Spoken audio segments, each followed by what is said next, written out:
Hello IttyBizzers or IttyBizites. I'm not sure what you are, but my name is Michael Bungay Stanier. I'm the senior partner here at Box of Crayons. I'm the author of a new book, Do More Great Work, Stop the Busy Work and Start the Work That Matters.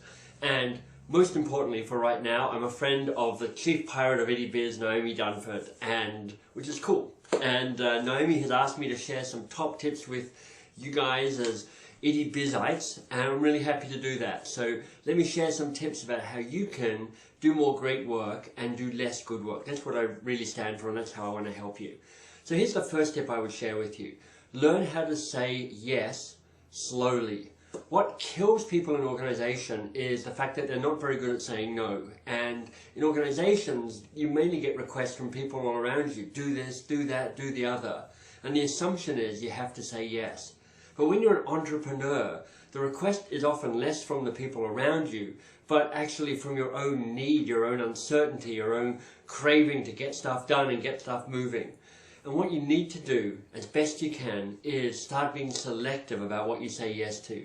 Really what you learn to say no to defines what you say yes to. And for many of us, saying no is difficult. So my top tip here is do what you can to learn how to say yes slowly. And by saying yes slowly, I don't mean going yes in a sort of bizarre way. I mean delaying the moment. And you do that by asking questions. What's in this for me? What impact would this have? If I add this, what do I lose? What's the cost of me saying yes to this?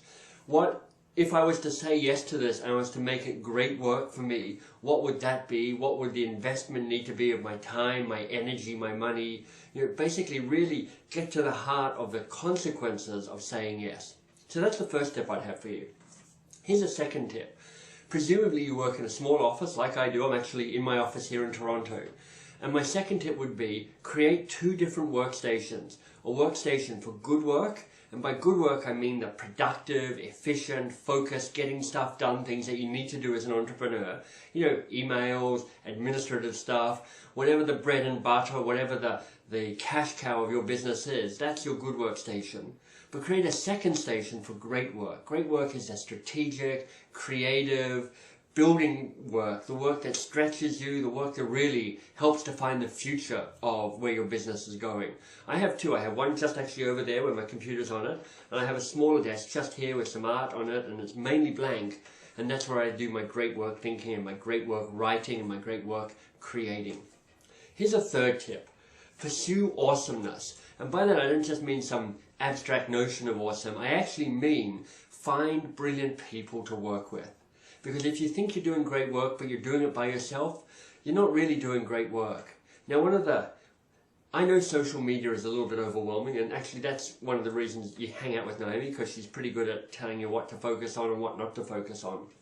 But one of the brilliant things about social media is you get the chance now to connect with the very best people in the world.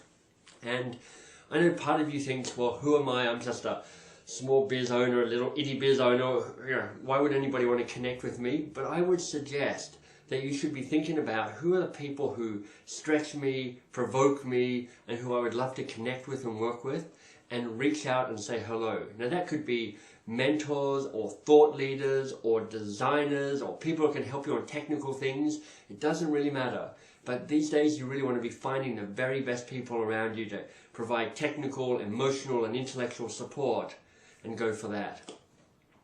And if I was to give you a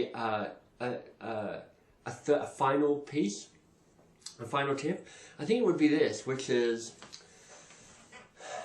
connecting with awesomeness is great, but there's something about build intimate relationships. I have a coach. I had a coach, a guy called Ernest Oriente, for the last 4 years.